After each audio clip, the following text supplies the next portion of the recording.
Good evening, listeners. Welcome to our town hall meeting. A very interesting, perhaps controversial subject, but we're going to talk about reparations, and it is such an important subject. We're going to talk about it during two town halls.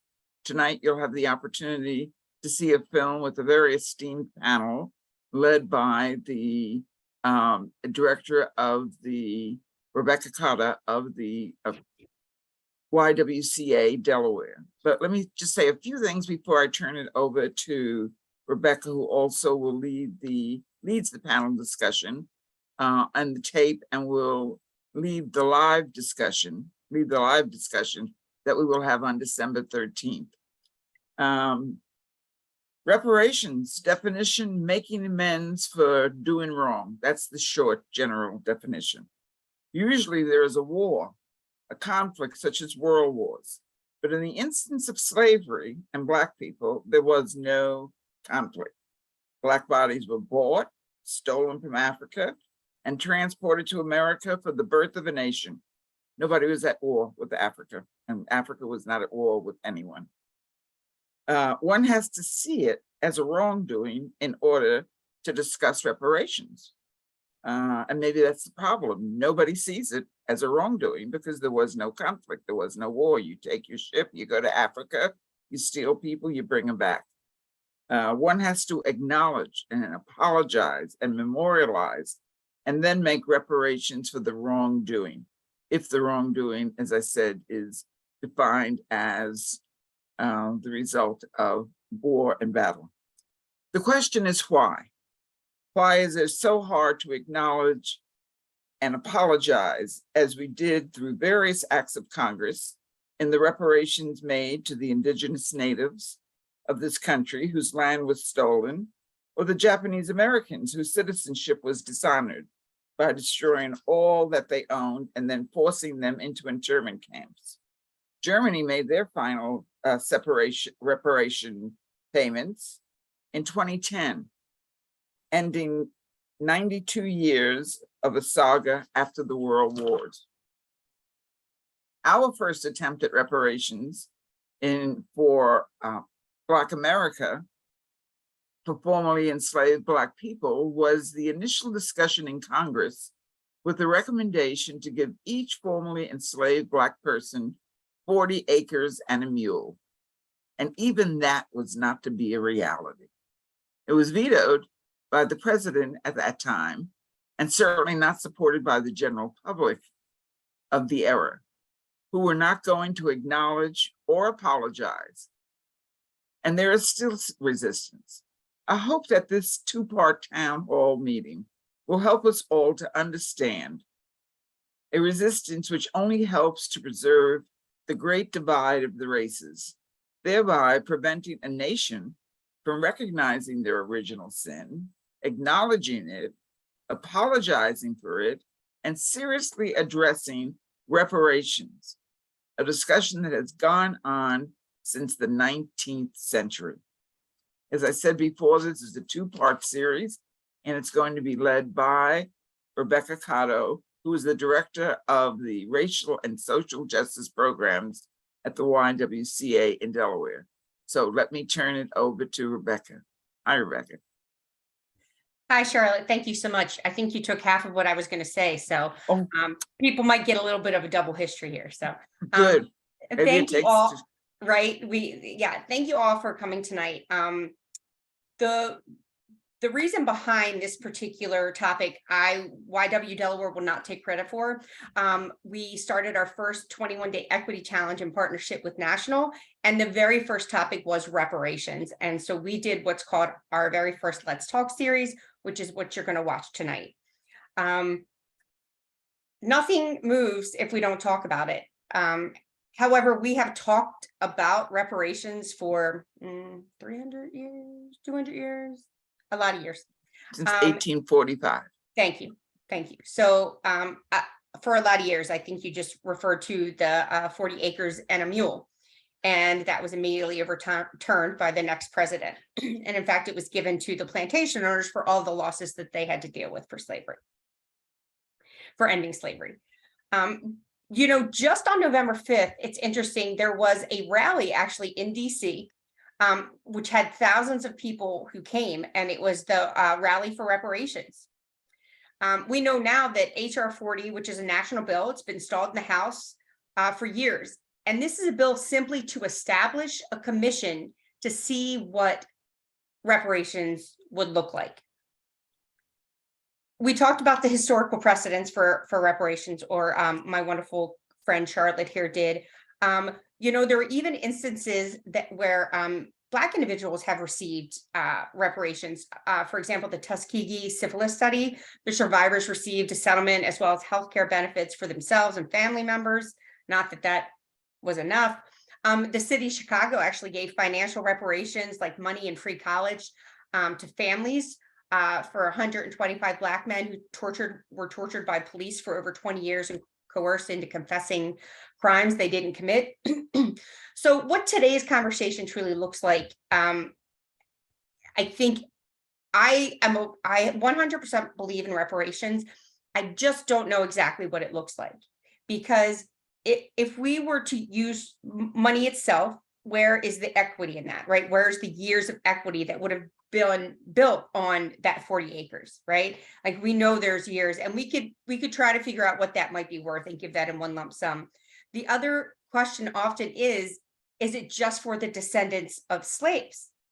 And the reason I say that is because Black people who weren't even the descendants of slaves are caught up in the systemic issues, the wealth gap, the education gap, the housing gap. So I think a commission is essential. I don't think it's a question of do Black people deserve reparations? I think it's a question of what can it look like, right? How should it look like? I don't think we need to talk about anymore is should it happen? The question is, how should it happen? And what is the best way to make sure that people are compensated? I mean, there's really no way to compensate for torture, right? There's no way to compensate for what we did as a country, but we can do something, especially since we know that these inequities have just continued and the wealth gap is only growing even now. So I put together a panel, and you're going to see these individuals, but Logan Herring, who's actually going to join us for the panel in December, he is the executive director of Reach Riverside. And for those of you in Sussex, it is kind of what you would call a experimental project. It's amazing. They built houses, they built a teen warehouse, they're rebuilding the community center, and it's really in a very underserved area. And they're basically rebuilding that area and letting the people who've lived there stay there. So that's one of the great things, is that they're going to try to sell the houses to many of the renters there and things like that. A great organization. The second panelist is Eugene Young, who at the time was the executive director of the Metropolitan Wilmington Urban League. And he is now under John Carney, and he is the director of housing for the state of Delaware. And third, although Javon did not get too many words in edgewise, she is the policy director for the ACLU of Delaware. And the reason I invited them was because nationally, the ACLU has been making arguments for reparations for Black Americans. So with that, I'm going to leave you guys with the video. I really hope that you come back on December 6th. And I think Charlotte will go over with you that again, and to continue this conversation, because there's a couple different twists on this, right? So please join us. Oh, wait, there's a Q&A. Yes, you're 100%. That if you have not read Tanishi Coates, his Atlantic Magazine article in and of itself would give you a lot of information.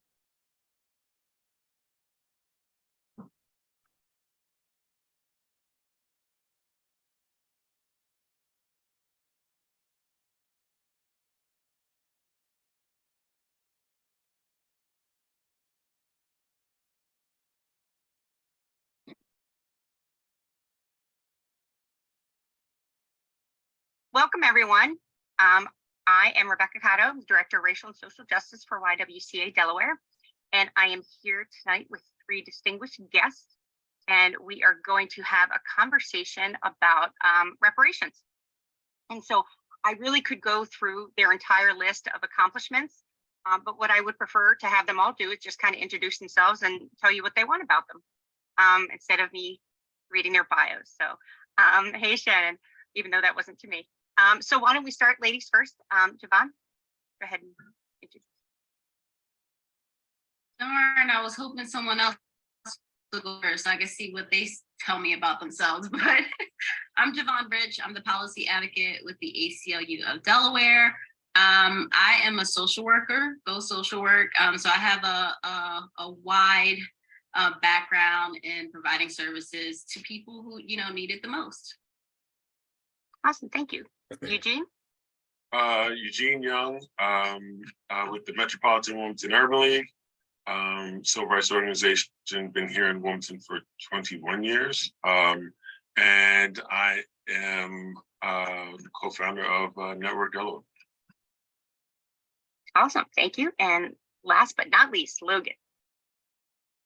Thanks for having me, Becca. Logan Herring, CEO of what we call the Work Group, the Warehouse, Reach Riverside, and Kingswood Community Center, leading a $250 million holistic revitalization of the Riverside neighborhood. So glad to be here.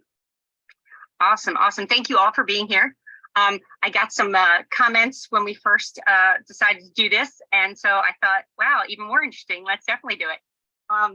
So when it comes to reparations, I don't want to make the assumption that all of you agree in reparations, but I'm going to ask each of you if you think in some way, shape, or form that reparations should occur.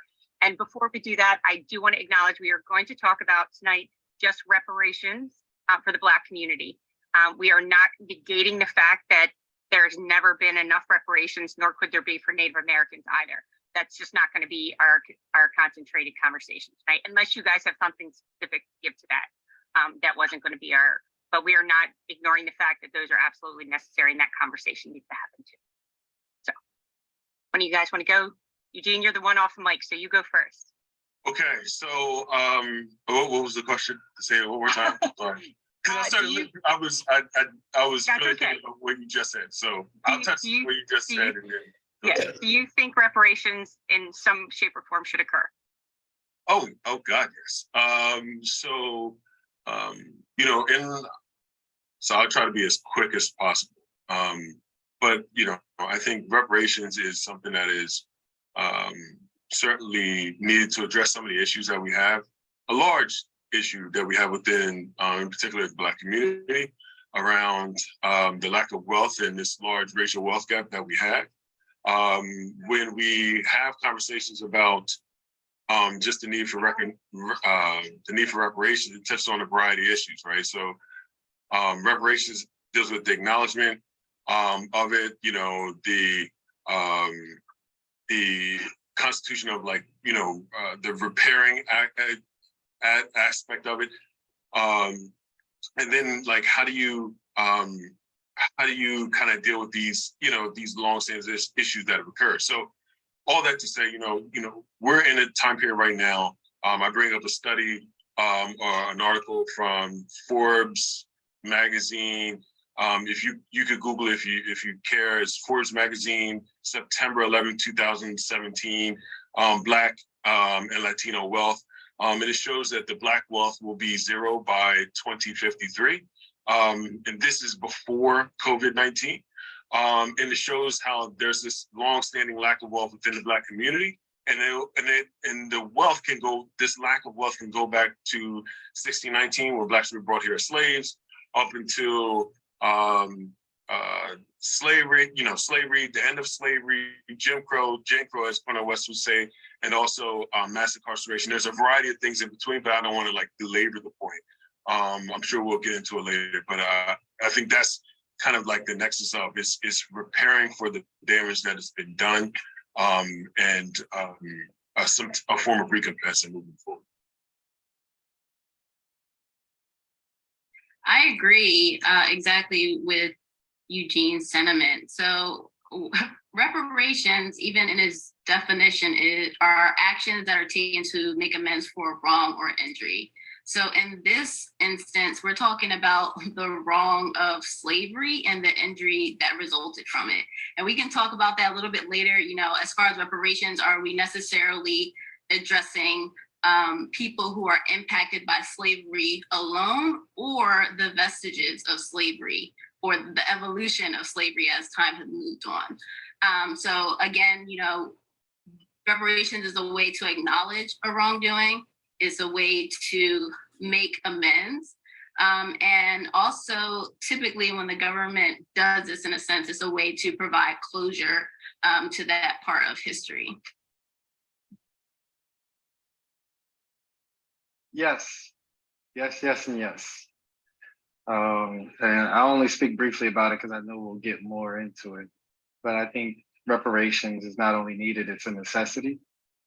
And it's interesting because I think Asheville, North Carolina passed, their city council passed the reparations legislation maybe 6 months ago, 7 months ago.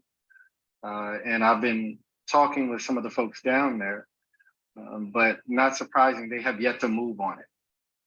And there were a lot of creative ways that, or at least concepts that they came up, investing in Black businesses, you know, helping folks put money down on housing, a lot of different interesting ways that it's not just the direct cash, and I'll get into that later as well.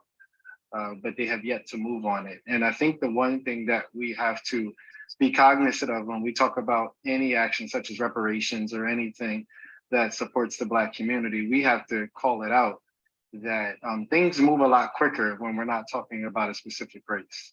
When we look at how we compare the opioid epidemic to what happened with the crack epidemic and how this country treated it. When we look at corporate buyout or corporate bailouts versus how long it takes to get things passed for the, you know, regular working people. When it comes to the Black race, political forces tend to move a little bit slower. I'm gonna say a little bit is an understatement, slower when it comes to addressing the needs of the Black community, although the Black community has faced more oppression than any other community. So, Becca, I appreciate you clarifying when you made the initial statement about we're only talking about the Black community right now, because with the work that I do, when we talk about diversity, equity, and inclusion, I say, no, let's call that out explicitly. Let's say, you know, let's start with race, because those behaviors of discrimination started with race, and then it's been a learned behavior that's been passed on to sexual preference and disabilities, and the list goes on and on. So we need to be real explicit about it being about race, and then also the lack of political will when it comes to doing things needed to address the Black community and the Black populations and what is essentially needed to provide the ultimate equity.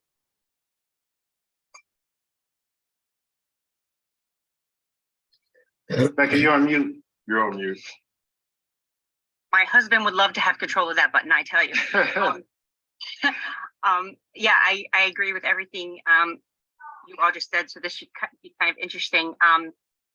But to your point, Logan, I want to say, like, not only do we move really slowly, we seem to move backwards sometimes. And so, you know, I know we're gonna get more into that and what it looks like now, because the disparity is even greater now than it was 50 some years ago. So the wealth disparity. So there's all different types of things that this could look like, right?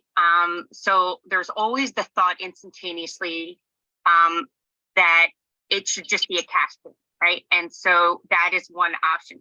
And then there are tons of other options. So I would, we're just gonna go in the same order, or you guys, if you wanna back each other up, you can, meaning if you wanna jump in, you know, that kind of thing. Just kind of tell me what, in your mind, Eugene, what does that look like in an actual picture, daily, everyday life, real thing? So I mean, I look at this as very much a cash payment. There are many academics, many people that have, like, this is like, let's even backtrack, like, the idea of reparations is not new, right? It's something that's been actively pushed for a while now. You could go back to Randall Robinson's book, The Debt. You can also find it with the National Coalition. It's called NCOBRA, National Coalition of, I have it around here, Black Reparations in America. And you even have today with the American Descendants of Slavery, right? So there's always been groups that have really fought around these issues of reparations. So with that, we have to recognize, you all see. Hey, Madison. Yes. All right. Say a quick hi and then go take Hi, a break. Madison. See you, This is Logan. the world. This is the world we live in. Yes, I know. Here's Mason. Say hi to Uncle Logan and go ahead. All right, get off the screen. We got work Get to off the do. screen. All right, thank you. So one of the things. Can you go with them, Miller, please? Thank you. Go ahead, Melissa. Thank you. All right, sorry about that. So one of the things that so there have been groups that have been focused on this for a long time, and the fact of the matter is the wealth positioning of Black Americans has, it's not something that I think that just giving an institution or just saying, hey, making sure everyone has a $15 minimum wage or everyone has health care or because all these are many of the conversations that come up, that this will be what will just close the wealth gap, make things the way they are, the way they should be. I argue, and many scholars will argue, if you really want to make a change, you have to give specific cash payments for people who have suffered, who are in the lineage of those that have suffered, right? So I'll give an example. Dr. Sandy Darity from Duke, the Samuel Du Bois Cook Scholar, there oftentimes brings up his ideal is, if you really, in regards to reparations, it should be given to those who can trace their lineage back to slavery. Most people through Ancestry.com, if you can chase your family history back to the 1800s, you can pretty much I can find both on my maternal and my paternal side, both slavery, both of my ancestors being on both sides being enslaved. So it's fairly easy to find out. And I think for that, generations that have come after and have lived in the shoes. And I use that because that is something that was oftentimes said during when reparations were given to the Jewish men and women who were descendants of some of the ancestors that were killed during the Holocaust. So I think that same kind of situation kind of applies. Living in the shoes, because you can see with the wealth positioning of the Black community of where we are, how we have gotten here. So I'm trying to temper myself so I don't talk too long. So I'll leave. Okay, can I piggyback on Eugene? Yeah, go right ahead. Sorry, Javon, if I jump in, but I'm kind of fired up right now, so you're gonna have to bear with me. So I hear the conversation, I hear the argument of, tracing back the lineage to slavery. Like, to me, it's a yes and, but I don't even think that's necessary. Like, there should be reparations for just being Black in America. And I try to ground it in the work that I do so I can provide a little bit of context so people just think I'm not like speaking out of my behind. But I'll just ground it in Riverside. So no surprise, I work in the Riverside neighborhood where it is majority, almost all Black neighborhood, low income, public housing community, which in the 1950s was built for white veterans coming back from World War II. So let me just state that.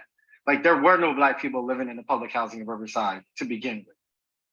Then we had this thing called housing segregation and redlining that took place that intentionally provided $120 billion in mortgages to the white population. Less than 2% were available to people of color. So whites got the ability to purchase homes in the suburbs, build home equity, be able to have generational health and wealth by building equity through the home. And Blacks were relegated to neighborhoods like Riverside. Then we pile on the criminal justice issue around the crack epidemic, where 1 in 4 African-American males between ages of 20 and 29 were in prison or on parole. Then we add on public housing policies on top of that that says if you come from prison, you can't live in public housing. And where we are today in Riverside is 87% of the households are led by single women. So when you have, the quote unquote, we need to have a village to raise a child, but everybody is struggling, how do you have a village? And then why do we see our teens out here killing each other? Because we don't have that strong support system, because our families have been dealing with stress, so they don't stay together. they don't see the value in a two-parent household because they never had one, because the parents have been locked up or the father's been locked up and then can't even come into the household anymore. So you have all of this stuff piled on top, the oppression, the barriers on top of one another. And that's why our mission at Reach Riverside is to eliminate the barriers of structural racism. So it's funny because a couple of years ago, Wells Fargo sent me to Boston College to get a certificate in nonprofit leadership. And in the 5 days, at the end of the 5 days, we were to participate in this mock trial of going to like a large affluent donor's house and trying to convince them to provide us with funding for our organization. So at that point, I was exhausted by the end of the week. I went and grabbed like 4 people in the class with me. I said, yo, we're gonna start a revolution. You're in this city across the country, you're in this city, you're in this city. Let's do something called reparations, where we do an experiment and we give out cash for a certain period of time to families and see how much better they are in a situation. Now it's something that you hear about called universal basic income. I took that concept, and when the pandemic hit, I did the same thing for Riverside.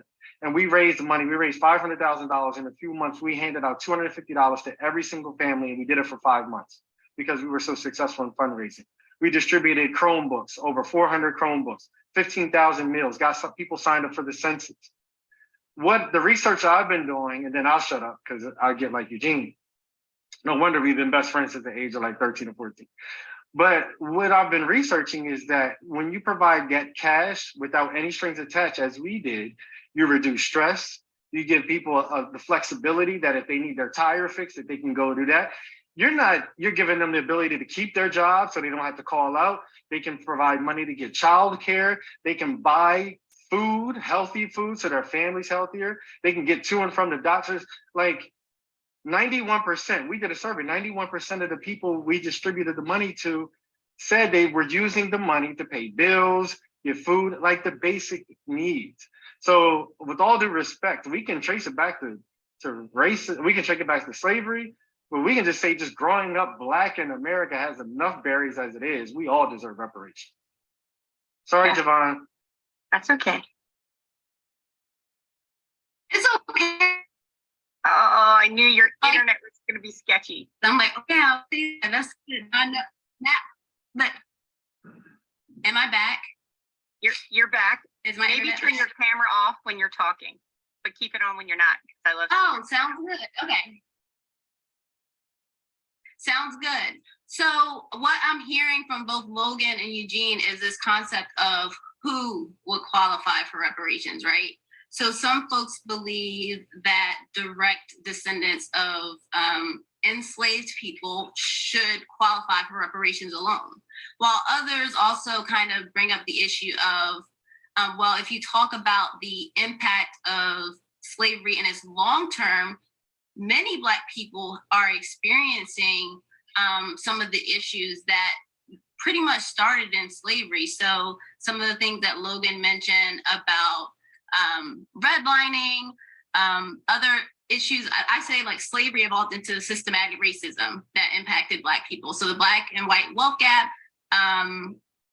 access to education, being paid fair wages, Black people, regardless of if they can trace their lineage back to slavery, are being impacted by it.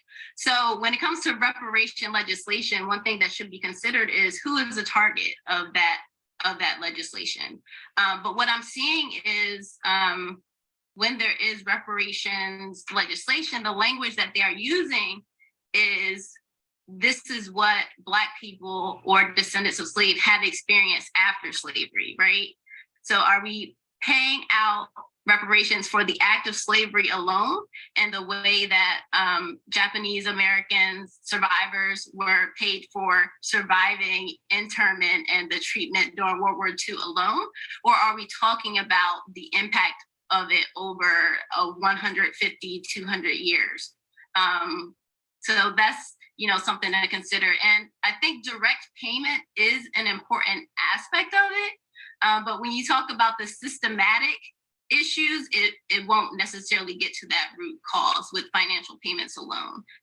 So it could be financial payments, but it could also include financial payments and a number of other allocations of funds. So like for education, subsidizing healthcare.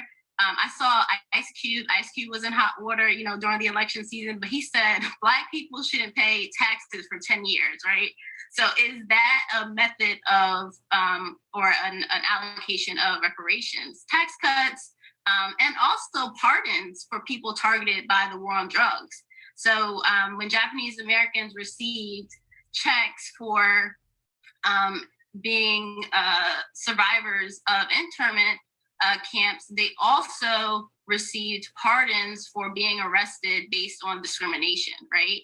And so pardoning people targeted by the war on drugs and other policies that negatively impacted Black people is another aspect of reparations, I would say.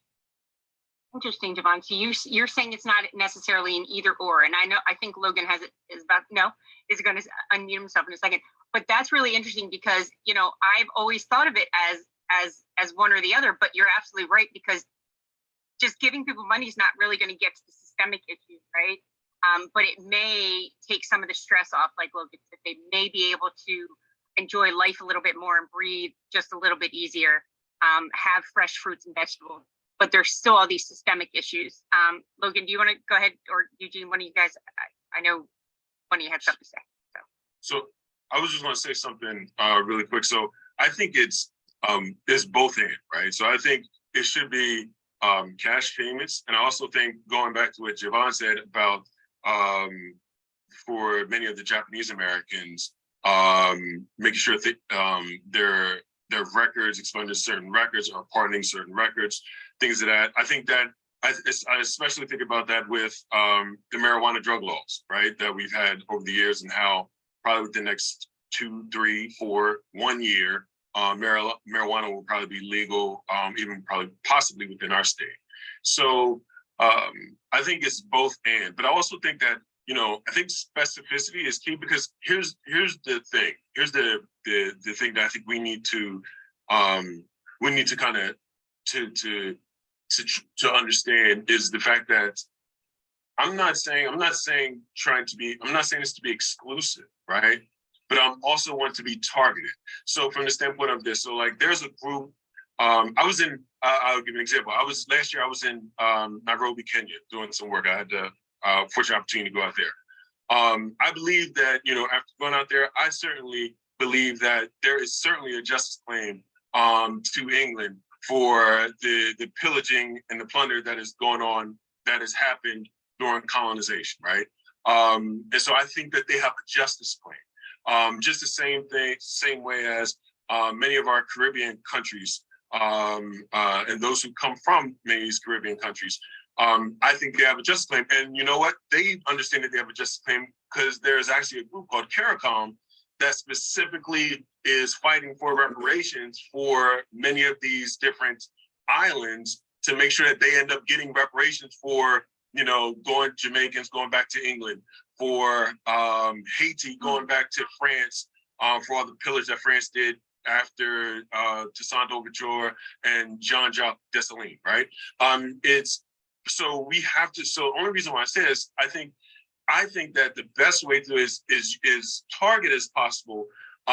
If you're able to be as specific as possible, and then it also helps out other nations around the globe, because as we're able to be many of the first in a sense of being able to give reparations, I think it's a domino effect. And then lastly, I would say this: there's the reason why you also have to be kind of mindful of it is because, you know, before 1965, there was immigration. It was the Immigration Act of 1965. I forget the name of it.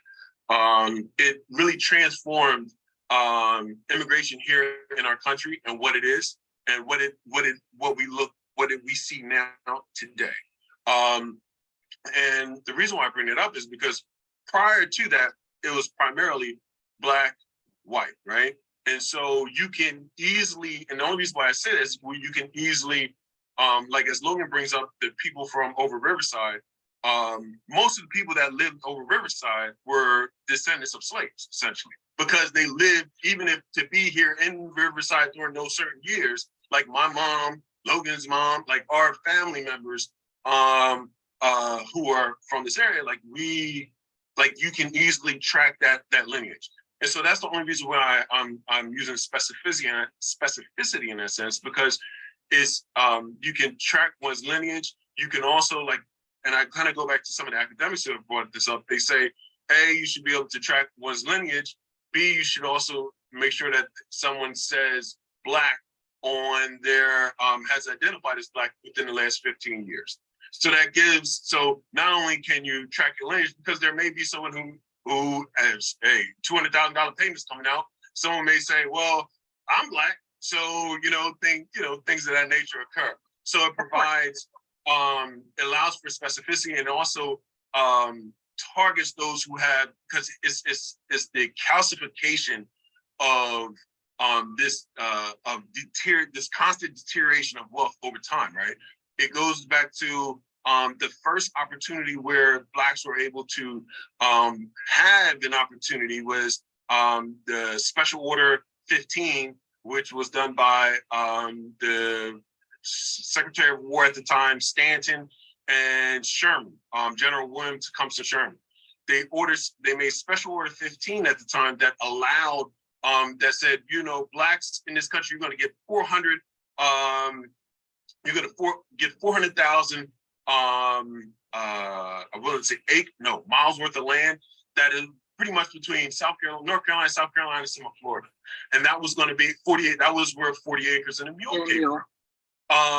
What happened was when Abraham Lincoln was assassinated by that wannabe actor on that one night, a couple days later, who becomes president? Andrew Johnson. Andrew Johnson from Tennessee. He's totally opposite of Lincoln. Elections do matter, right? And who you pick as vice president matters. He, instead of having the former Confederate officers and those who were fighting for the Confederacy have their lands turned over to these slaves, he ends up giving it back to the Confederates, the Confederate fighters. So this begins like the claim that is what we're talking about today. And you can taste from there to the Freedmen's Bureau, all these different areas that lead us in today. And so that's why I'm saying there needs to be some type of specificity, because the damage in some cases is different than someone who may have immigrated here while they may be still considered Black. It's a different dynamic, because even to immigrate here, you have to have a certain amount of resources just to get over. And there's a certain level of resources that one has. I will close by saying this. There's a study called The Color of Law. If you just go, it's done with the Federal Reserve Boards around the country. One of them is The Color of Law of Los Angeles. And it shows how many different groups in Los Angeles, breaks them down specifically. And so it shows how, Japanese Americans have the highest amount of wealth in the Los Angeles area. At around like $300,000. Whites are around $200,000. But then you get Nigerian Americans who are around $60,000. Then you keep going down and you find Blacks have less than $600.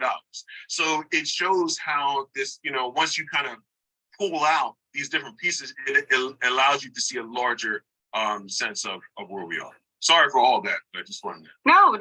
That's what we're here for. Logan, were you gonna, or we can talk? Yeah, there's a couple questions of like how, and I know we touched on it, like direct cash. One thing I try to ground it to make it, or I say realistic or practical. You asked me, Becca, when we started, like this building behind me, like that's a $30 million facility that we are currently fundraising to put inside of Riverside neighborhood. It'll be the new Kingswood Community Center, state-of-the-art facilities. We talked about redlining earlier, and Color of Law touches on that as well. There is a map, and I forget the website, that looks at Baltimore in its present day, but also looks at like Baltimore in its past day. And you can see the redlining in the different areas of the city and where redlining took place, where it's red areas mean there was a lack of investment or disinvestment, green means heavy investment. And then you look at present day, where the money is going, and it's those same areas. So that redlining is still taking place, just in a different fashion. And Wilmington is no different. And look, you know, we call it what it is. I have great relationships with the developers in the city, and it's not about that we don't want investment downtown, because we understand we need to have a viable commercial representation. Like, we are the corporate capital of the world. But what we're saying is we need equitable investment in other neighborhoods. Statistically, the neighborhood of Riverside costs the state of Delaware $15 million annually. Each family, an average size of 3, costs the state of Delaware $52,000 annually when you look at just 3 welfare programs: SNAP, Medicaid, and Purchase of Care. Now, we are investing $1 million every year in a new program called Empower, which stands for Economic Mobility, places ownership within everyone's reach. We are creating a multidisciplinary team to work with each family to invest into the human capital, not just the physical capital with all the homes we'll be building with the new Kingswood, but the human capital to make sure that those families who have been stuck at an average annual income of less than $10,000 have the skill set, the access to the resources that's needed, the know-how to climb that economic ladder to self-sufficiency. Then the community is actually contributing to the economy and not draining it. But let's be clear that this community that has been made vulnerable, and I say that intentionally, not vulnerable community, but community made vulnerable, that was done by decisions by people who don't even look like the people in Riverside. So one thing we're not going to do is talk about, you know, a Riverside community or community similar, that they have put themselves in that position or they don't want a way out of that position. It's that we need to find more creative ways of how we invest in the communities and those communities that haven't been invested in. And that's what we're talking about. So we don't always talk about like the how and the why. We need to come up with this great plan and draw it all out. At the end of the day, it comes down to political will. And we have not seen the political will. Political will is, all right, we got a pandemic going on, and we can get vaccines and we can get testing for absolutely free. That's political will. Political will is the economy shutting down and we're going to bail out corporations. Like, that's political will. We have that same amount of energy and fortitude for communities that have been oppressed for hundreds of years. We actually might see this country begin to turn around for all people, including people that don't look like us. That's enough for me on that. Right. No. I think that's pretty. That's awesome, Logan. So this is a one-off. Before we talk about who might pay for them, do you think that this is something that should be decided by and organized completely by Black Americans? Like if we were to put a commission together, does the white man belong in that commission? Go ahead, J-Ron, because I see you when you and Black, you want to say something. Go ahead. I'm gonna shut up. I actually was working out my technology issues over here. Oh. I'm sorry, I thought that meant you wanted to say something. So It's okay. I'll speak to some things around what Becca's saying. So I think that it is important for the Black community or organizations that have historically worked on these issues to be a part of the conversation. And I say that because it's like we're in this conversation right now talking about what qualifies as reparations, what's going to make people feel whole. Like, how do you even quantify that? And I like to think about, I can't remember the commission, it was around Native Americans. And if Native Americans could show proof that they owned land, the government would give them money as a form of reparations. But some groups are like, we want our land. We don't want money, we want our land. So it's like, what is, what would Black people or each individual community like to see as a part of reparations? It might not be exactly what corporate heads or government officials might think, because they're not the ones who are impacted. And then when it comes to who might pay for them, you know, it depends. I think in some senses, we're talking about the government paying reparations. But can corporations be a part of this process in paying for how they have benefited from slavery or have owned slaves? So that is, you know, my thoughts on that. So those are a couple. I was jotting notes down. You're making some good points. So I think a couple things. One is when we speak about reparations, for me, the initial entity for making payments is our federal government. I think that is by far. I mean, slavery was legal, right? 3/5, blacks were 3/5 or considered 3/5 of a human being. This was an economy that was huge. I don't think people recognize, even if you look back, there's a book by Edward Baptiste, The Half Never Told, I believe. I'm trying to, Half Never Told. One of the lines in there, it talks about how in 1865, the wealthiest state in our country at the time, by far, was Mississippi, right?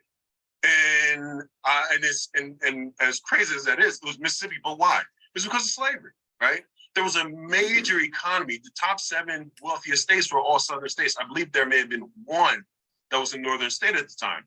It was by far, hands down, 1865. This is, and you could even go a little earlier in the 1850s. Cotton, which was the means for all of this, was by far the biggest thing, because not only was it supplying our northern states, because people would use the garments and materials made from cotton, but also it was going over to London and Paris and so on and so forth. So it was so I think that we have so I think that, going back to what Javon said, there is the aspect of the institution of, there's institutions that took advantage of this, right? There's institutions that were, slaves were actually insured during some of these moments in our history, right? So there's an insurance industry around it. There's speculating industry, financing industry around this. So this is a far bigger scope. And so I think it's so broad. I think that it has to fall back onto the federal government. Now, maybe these companies, one can, have these conversations with in regards to these companies as well. But it's the aspect of the idea of slavery, but it's also the idea of what then happens after that continues to deteriorate the wealth within the Black community. So I'll even give, Mercer Bardarin, professor from UC Irvine, who has a great book called The Color of Money. One of the things that she brings up is you actually have, at the time of the Emancipation Proclamation, 1863, you actually had I think it was January 2nd, 1863, Blacks had 0.5% of the wealth within our country. We fast forwarded to today, we're under 3% of the wealth of this country. So you're going from 1860s to 2020, 2021, and you're less than 3%. That and so for me, it's not a aspect of just business, but it's the fact of this is all being undergirded. This is being stripped away by our federal government. I'll close this one thing and just showing how important the federal government plays in this. 18, done a lot of days, I hope I'm right. 1862, I believe, was the Homestead Act. Lincoln comes out with the Homestead Act in 1862. The Homestead Act was an opportunity for people to move west and to be able to get, if you move west, you get land. And this kind of goes into the claim that many of my Native American brothers and sisters will have, right? So so many Americans, they move out west of the Mississippi. They move out west in these areas, and you're able to ascertain land, you grow, you live, so on and so forth.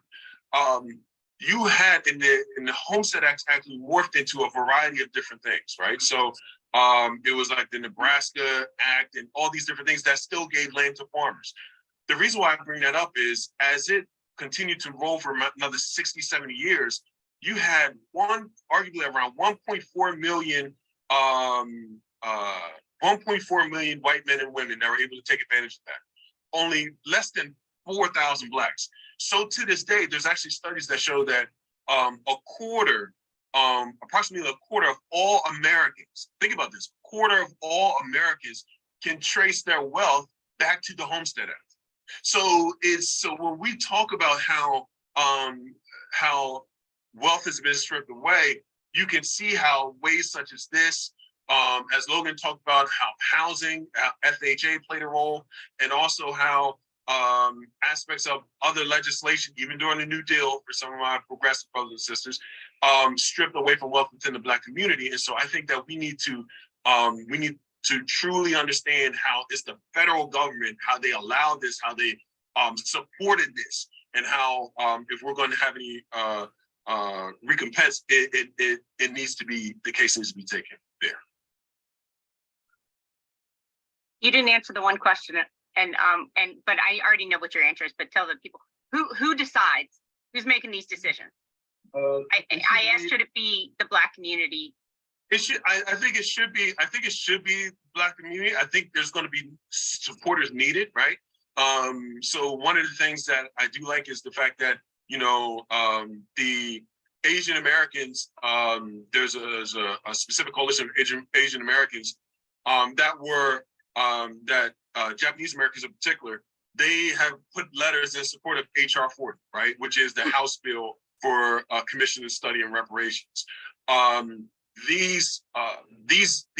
so there's a lot of support, because here's the other thing that most people don't know: the Congressional Black Caucus, or the Black Caucus at the time, was actually helpful to many of the Japanese Americans in getting reparations for the internment around in the 1940s. Why? Because they recognized that if they can get it, maybe we can get it. But also it was the proper thing, right thing to do. So I think it needs to be led, but also led by obviously Black Americans, academics, scholars, things of that nature, economists. It's going to take a wide array of individuals, people who work on the ground in community, nonprofit organizations. It's going to take a wide array of individuals, but also recognizing that is the Black community is only about 13% of our country's population. So I think it will be very important to have people, because you have to create allies, right? In order to get things passed. And so we will need a large group of allies all around. Yeah, and I think that that to me is the point that Logan was making, is political will. And I was thinking more of who's on the commission. And so I'll let this go to Logan, but to your point, allies, obviously they need to exist. I just don't know if they need to tell people how it should look. But that again, agree.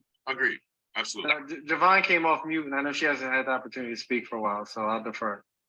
I'm sorry, Javon. Sorry. Logan, thank you. So I just wanted to add, yes, the federal government, should own up for the injustice, but that should not stop municipalities from looking into what they can do to kind of balance the impact of slavery.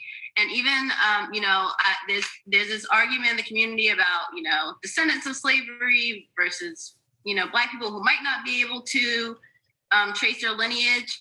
But when we talk about the descendants of slavery, do we really need a reason to provide reparations outside of the fact that they were enslaved, and that's the injustice, right? So the wealth gap was a result of it, but the government really should be paying its debt due to the act of slavery alone, outside of what resulted afterwards for descendants of slavery.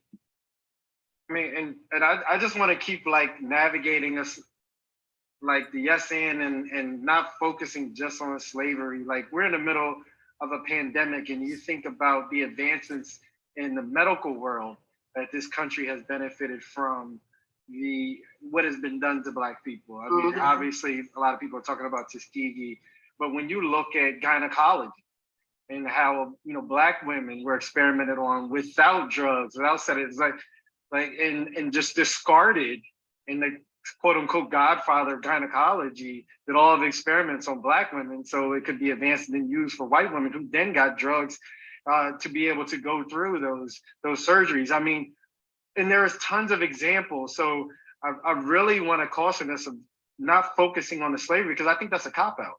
And I mean, we're in 2021 and Black people are still facing great oppression and the ripple effect, the cascading of the oppression over the 400 years. So that's why I say, if you're growing up Black in America, if you're existing and living and working and breathing Black in America, you're still facing oppression, whether it's from the, you know, what we saw with George Floyd and the multiple things that happen in police. Like, I don't think we can just look like it's a monolithic experience and, you know, it's slavery or it's this or that. It's just a combination of things. But, you know, I really would like, and I'm not the host, but I think a lot of the questions that we're getting now in the chat or whatever is, we know the problems. It's like, how do we solve it? Who solves it? And I caution also all of us, don't let the perfect be the enemy of the good. Like, we want to come up with this great plan and build it all. No, like, vaccines isn't going through without hiccups, but it needs to be done and there's urgency. We need to have that same urgency with Black communities and Black people in this country. Like, put some money behind it, pick some people to help lead it, get some coalitions together and start putting out the money. Like, it doesn't have to be that scientific, and we want it to be scientific to justify it when the justification has been for over 400 years. Like, let's be real. And that's what I talk about political will. Yeah, Serena Williams 2 years ago almost died. It's still happening. No, I think, Logan, to your point, you're kind of dead on there, because when people have always said to me, you know, I know more about reparations than I used to, but I'd always say, yeah, but I don't know what it would look like, right? But that's not a reason to say no, right? So just because I don't know what it would look like doesn't mean it shouldn't start happening and may continue for, I mean, we have to think how many, you know, what does it look like? A lower interest rate plus a payout plus investment in the community. Give me $50 million. Give me $50 million. No, I'm serious. Yes. Like, right now, I'm leading a $250 million project. And it's, I mean, the amount of creativity, complexity to get the funding and to build the housing, the new Kingswood, the amount of meetings I need to have with corporate CEOs and fundraising and all of this. Like, if that 250, just give me 30 million to build new Kingswood. I'm telling you right now, watch what we do and watch the turnaround of the Riverside neighborhood. And we're working under a model that has already been proven. The Eastlake neighborhood out of Atlanta, Georgia, like, we're one of 28 purpose-built communities in the country. Matter of fact, give $500 million, federal go $500 million of purpose-built, divvy it out evenly to all the communities and watch what happens. There's only 800 or so communities like this in the country. This is a solvable problem. It's not as difficult as we want to make it seem. People, let's be for real. But let me add there. And I think you're hitting on, I think you're hitting on a point. I think what we also have Eugene and I, and I'm gonna interrupt you because I'm actually going to give you another segment. So Eugene and I started a nonprofit when we were 23.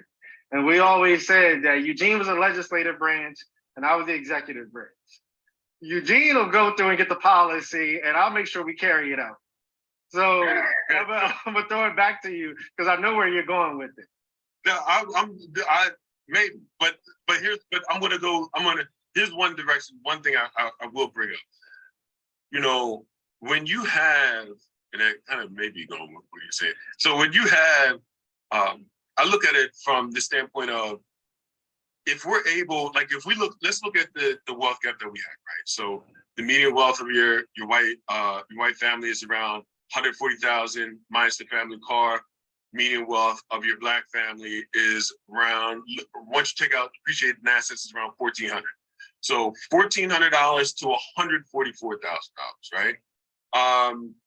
If we're able, one of the things that I like us to think about is, imagine if just there was reparations that put the median wealth on par, right? So now, because one of the problems is that, and this goes to Logan specifically, like, from our backgrounds, we ran a nonprofit. We went broke, like flat broke, no money for gas, the whole nine, trying to help our kids that weren't ours, right? And if still broke, there you go. If the wealth proposition was our median wealth in the Black community was equal to our contemporaries, our white brothers and sisters, that would mean that it would raise the floor up.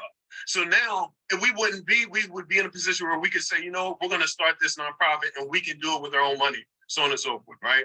He wouldn't have to work selling books on the side. I wouldn't have to work at a hotel from 10 at night to 7 in the morning. Like, it would provide the opportunity. And it goes also to us currently right now. If imagine how easy it would be to do work over at Reach do work over at Reach and to be able to get people to fund Reach or many of these other entities, if the median wealth is for Black people is $100,000 higher, because then you can afford to have someone say, you know what, I'm going to give you 20,000, 30,000, so on and so forth. Because I think that's a major part that we have to think about. Like, so when we talk about Black wealth, it's the fact that and I think oftentimes we get as I'm just saying in general, not even Black people, just in general, oftentimes people will say, man, LeBron's got money, right? Or Jay-Z's got money, right? But they're so far, they're so much down the road of anomalies, right? The top, are in the Black community, our top 5%, the wealthiest people within the Black community are baby boomers, right? And most of this is this kind of sad part of the future if we don't do anything. The sad part is most of baby boomers' resources are tied up in two areas. One is housing and the other is pensions. So once they die, it's not like my father passed away 3 years ago. He had a pension. He had 2 pensions, right? I didn't get his pension when he passed away, and neither will any other brothers and sisters that are out here whose parents may have a pension, because that's what's holding up, and unfortunately, that's what's holding up a lot of millennials and Gen Zers is they're latched and attached to baby boomers who have additional amount of resources that they're able to expend and give. And so we have to think, so when we think about what does this look like in its totality, I agree with both Javon and Logan. It has to be encompassing of the institution side, and it has to be direct side. It has to be like individualized. I think it's a both and rather than that either or. Yeah, And the other question, Go ahead. I'm sorry. The other, just to bring it up, is interesting. This conversation showing some different point of views, like trying to reach the same goal, and this is why there are bodies right now that are doing this research, because like we're Black or African American citizens and have different ideas or may not know exactly what it looks like. But another question is, what is enough to kind of redress those past injustices? And some, folks really wonder if money will resolve the root causes or problems of racism, or, will it resolve the laws and institutions that perpetuate inequality? But like Logan said, it doesn't have to be perfect. It's something that we have to do, and we have to try, and we shouldn't prohibit reparations simply because it seems difficult to implement. Or some folks will say it was 150 or so years ago, and I wasn't alive to be involved in slavery. Why am I doing this now? But it's something that we have to try. And the U.S. has a history of actually doing this for other groups. So I'll leave it with it. Not a great history, but yes, we have done it. And it's interesting because this conversation wasn't about should we or should we not have reparations. This conversation is about how we do that, how we get there. And I think before we take questions, a lot of people said some great stuff in the chat. But I think exactly to the point Javon just made is there's a lot of different opinions, right, about what that would look like. But I think the most important thing is that it starts, right? Like it starts somewhere, and it may never end somewhere. And I only say that in the aspect is like it took it this long to get here, and we've gone backwards and forwards like a sliding scale for years. So how do we actually really move that all the way up?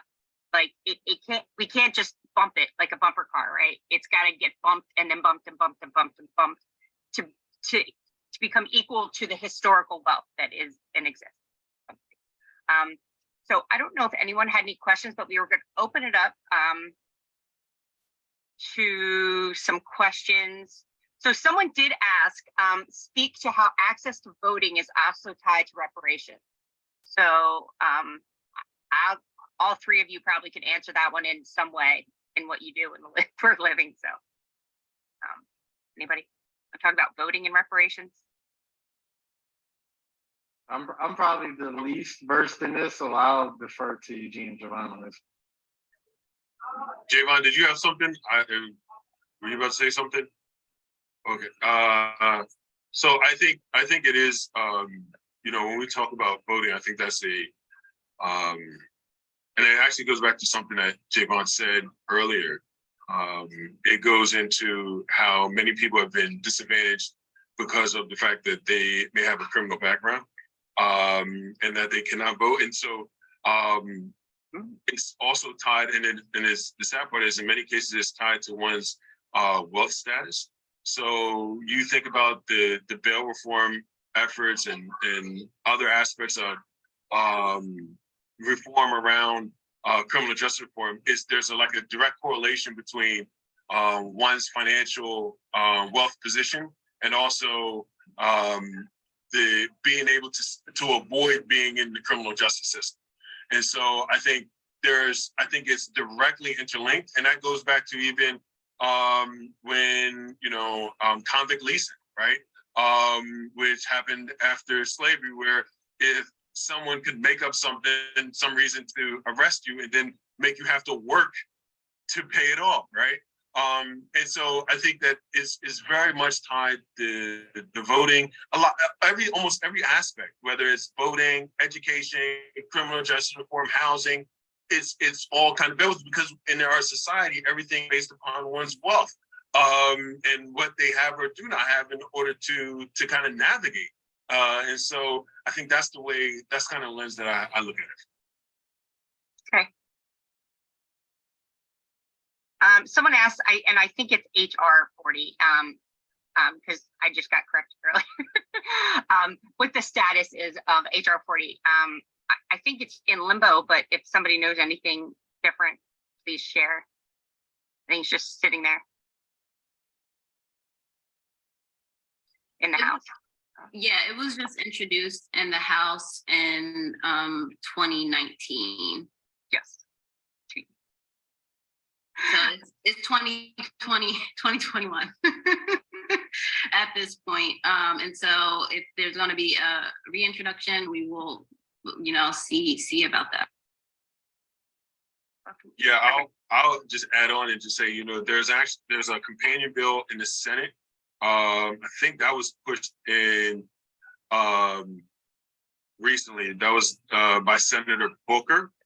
Senator Booker pushed the companion bill in the Senate, and I believe also Senator Coons has signed on to the bill. And I know that HR 40, Congresswoman Lisa Blunt Rochester has signed on to. And they picked up a great deal of sponsors.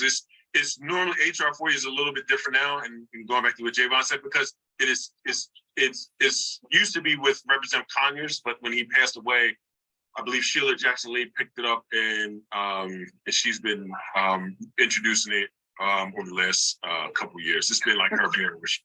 Real quick, Eugene, I could do it, but I think you do a better job. Can you explain what that is? Because there may be people listening that don't know what HR 40 is or what we're talking about. So HR 40 is just in regards to a study around reparations. It doesn't mean that it has to be reparations. It kind of talks about some of the same questions that we're discussing right now, like what does it look like? Who is able to benefit from reparations? It's having those kind of conversations. So that's kind of where it's at. It's more of like a bill to study reparations. Currently, there's, I think Mr. Bunkley, good man he is, he put in there that in Evanston, Illinois, some states are working on things. So California has some things going on. Illinois, in Evanston, I believe it's Evanston, Illinois. There is some, I think there's also something in North Carolina as well that's been kind of brought up. But Asheville, that's what I was speaking about earlier. Nashville as well. So there's, and even in here, our Wilmington City Council passed a bill last session to, I believe, study the impacts around what that would be for this within the city of Wilmington. So I think that was brought up, but many of these states and cities and municipalities are bringing this up, not necessarily for, while they are interested in regards to reparations for with their specific community, but like many things, you know, change has to come to Washington. So it's just kind of building the case with many of these different states, bringing that forward to the federal government. Mm-hmm. And I wanted to correct that HR 40 was introduced this session. It was introduced in January of 2021. Thank you. Yeah. And maybe it needed to be reintroduced, I think, because of losing Senator Lewis. Okay, so somebody asked in the chat, what is a good book that a white person could read that could explain this to them, that they could explain this to other white people? So what is a good book on reparations? I would say Eugene then quoted about 20. I wasn't So the gonna recording say is out there, folks. If you weren't jotting them down, you just I'm sorry. Color of Law, Color of Money. Yeah. Yeah. And both of them have, but Yes. Those are good. Yeah. but he I'm also sorry. mentioned one about, is it the Black Case for Reparations, or? So there's a couple, and I'm sorry, like if I'm throwing all these books out, like this has been like something I've been really into, as you can tell, over the last couple of years. So as Logan said, The Color of Money by Mercer Baradaran, professor out of UC Irvine, law professor. Color of Law by Rothstein, Columbia professor. There's a new book out by Dr. Sandy Darity and his wife, Kirsten Mullen, which is From Here to Equality. That's come out within the last, I would say, 6 months. If there's a good book by Ira Katz Nelson. I think when you talk about what allies should read, I think it's Ira Katz Nelson's from When Affirmative Action Was White. He's a professor at Columbia, but he has 2 books. One is When Affirmative Action Was White, which is smaller, and then he has another one called Fear Itself, where he talks about the New Deal, and he talks about some of the issues around that time. And I'm just thinking, I'll put them in the chat as I'll put a list of some books I've read in the chat. I'm sorry. Okay. If you also want to send it to me, I can put it in everyone's email for tomorrow too. So Sure. but either way, I put a couple in there. So all right. Yes, thank you. And Carl, and I don't think we talked about a figure, Carl. I think Carl asked, was there an amount compensation? And real quick, because I gotta ask Miss Beebe's question because she's one of my sheroes. What is your thinking about the fact that history does not archive Black Americans as part of this country's founding and building, etc.? Should the historical correctness and truth be part of reparation mandate? Absolutely. And in our school and education system, I think it was a school district in New Jersey that just made it mandatory that Black history is a part of history.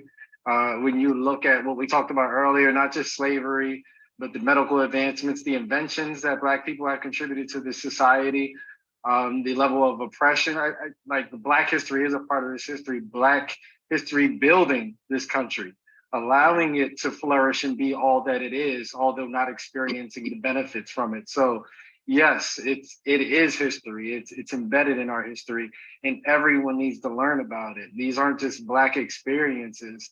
The Black experience is a part of everyone's experience. So I couldn't agree more, and I would never disagree with Ms. Beebe. Got that right. I'm not sure anyone would. So yes, to your point, Ms. Beebe, I think we all agree that it should definitely be in the history books, in the everyday history books that we read in our school. Shout out to Ms. Beebe for bringing that wisdom to Riverside, the warehouse in Kingswood, not just educating the adults involved, but she's also has offered her time to educate our youth, so they feel empowered, because knowing that your lineage, you know, your ancestors have helped build this country, have built this country, have created things that we all still use. I think that's part of giving us the confidence and faith that we also can be better than what we might see on a daily basis. And that's huge for us. Yeah, and I mean, it's designed the way it is now, for that not to be seen. So, yes, Shannon gave a shout out or mentioned that Representative Dorsey Walker has a group together, and I sit in on these and just listen to these brilliant young kids about making Black history part of a requirement.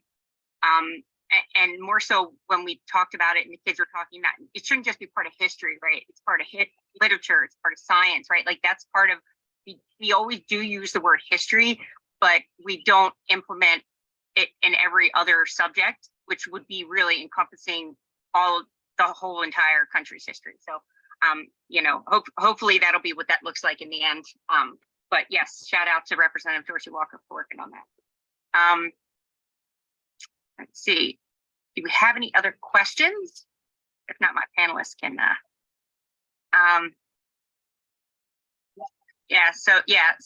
so many possibilities, hard to get agreement on how. What do you each consider to be the best ways to do reparations? Well, I think we talked about that beyond a national apology, right? And the options are like, you know, who receives them? Definitely difference of opinion there, just a little bit, but I think, you know, everybody who might pay for them, we talked about that. Hey, just to be provocative, I know there's a big argument right now for student loan forgiveness. Student loan forgiveness only for Black people. Like, let's seriously, because although people may look at me and say, oh, you got this great title and you're making decent money, because we didn't have generational wealth, because I didn't have a 2-parent household income, I was in that window, and I think we're slowly migrating out of that window now where you want to make something of yourself, you go to college. All right, I'm going to college. Where did you go? I don't have enough people around me to say, all right, you're going to a college that costs $32,000 a year. Like, okay, how much of that can you get out? How much money are you going to need to make when you get out? How much are you going to be paying in insurance? So long story short, like there can be creative ways to address this, but at the end of the day, let's get the ball rolling. Yeah, the largest population, you guys probably already know this, in America are Black women with student debt. And so yeah, people are all on here going, I'm still paying. Well, I ain't paying for jack. They said that they paused the payments. I'm not paying for anything. I have faith that we're gonna come through and some of it is going to get forgiven. But that goes to that hits the nail on his head. We have right now, you know, there's studies, and that's the truth. Like, and you see how the wealth gap really, how it impacts everything, because you know the average Black woman that graduates from college has less in wealth than the white male that drops out of high school. Like, and so it shows about what you can, like the opportunities that you have in your future, because while one may have a degree, if you don't have the job that is commensurate with that degree, then you can become, I mean, all you are essentially a slave to the debt, where you can't say what you want because you can't get fired, or you can't miss out on a job because you need those payments to pay your student loan, pay your ability to feed yourself, and so on and so forth. So yeah, I totally agree with that. And that goes into like the larger, going back to what was said earlier, the larger conversation of what it could look like. Mm-hmm. And racism is still in play. You know, even when you get a college education, there are gaps in what Black men and women are paid. So it's like you are reaching these milestones that people say will allow you to elevate caste-wise, but there are still barriers there in place. I got another one. No down payments on a house for a Black person if they've shown 5 years consistent being able to pay rent. Like I can be here all night doing this. So it's not that hard, people. Really. Yeah, no, you're right. So there's one. one question in here, because we're almost out of time. I could stay on and do this forever, but I'm sure that you all have things to do. How do you advocate for reparations within your organizations and circles? What will you all do moving forward as leaders coming out of this event, and how can attendees get involved with those efforts? Very good question. Is there something that people on this, I don't know if you guys are personally doing anything for this. As you probably can tell, like I've been like, this is something that I really like. This is work that I really believe in. So I'm even on a personal, so a couple different fronts. The Urban League, one of the things that we've been doing is educating people about these issues. So we had one of the foremost scholar men like 3 years ago, Dr. Derek Hamilton, to talk about reparations. He's one of the leading stratification economists. Also, one of the things that we're going to be doing is doing some work around podcasts and everything, and having some of the same authors that I brought up, having them speak to some of these issues, because a part of it is also getting people. I think a lot of Americans need to know, right? Because a lot of people just don't know, right? They just think, I'm keep it real, Black people don't work hard. And or they don't save money, which is actually the total opposite. We actually, study shows socioeconomically, we actually save more than our white counterparts in different class levels. But we need to be able to start demystifying and taking out all these different myths. And then the second thing that we're doing is it's letting people know about the information, but also meeting with our legislators, supporting them, telling them that this is something that needs to be done. I'll give you, there's a study that shows that in Germany in 1953, when they started issuing reparation payments due to the Holocaust, the German people had an approval rate of reparations of around 11%. We are, as Americans, already at around 20% already. So you can see that we're already moving in the right direction, but we need to make sure more people are educated, and then we need to, and going back to what Logan has said, I totally agree. We need to put pressure and just make it happen, right? And so I think that's the other aspect. Yeah, so that's where the political will comes from that Logan keeps talking about. And so, okay, so was there a specific thing? So obviously you mentioned Lisa Blunt Rochester supporting one. You mentioned Senator Coons. Often we call them and tell them what they're not doing, and there's plenty sometimes there.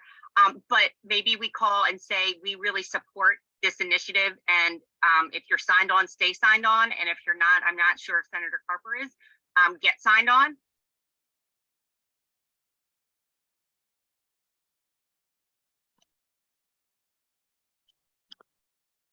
I think we may have reached the end of truly a wonderful discussion by 3 panelists who deserve our kudos. There was certainly a lot to talk about and a lot to learn.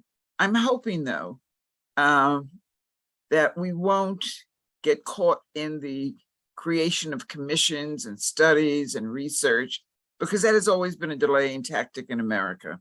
But I assume the longer we do studies, the longer we do research, those generations of those 3 speakers that we have will even be gone. And if you hold out long enough, then no one would be able to claim any relationship to an previously enslaved person. I like what one of our speakers said in terms of any Black American, whether you were enslaved or whether you were a victim of Jim Crow, or whether you're a victim of our current incarceration system, have been oppressed. And rather than spending the next how many years to define who is deserving of this money, how about saying Black America? And not necessarily money, but how about saying reparations are due every American? Because in a sense, slavery hasn't ended, it just morphed, as many of the writers said, into something else. Jim Crow, mass incarceration. I thank you for being here tonight, and I look forward to all of you being back on December 13th for part 2, when we will have a live panel. Whatever questions you couldn't get answered tonight, bring them back with you on December 13th. We'll see you then. Good night, everyone.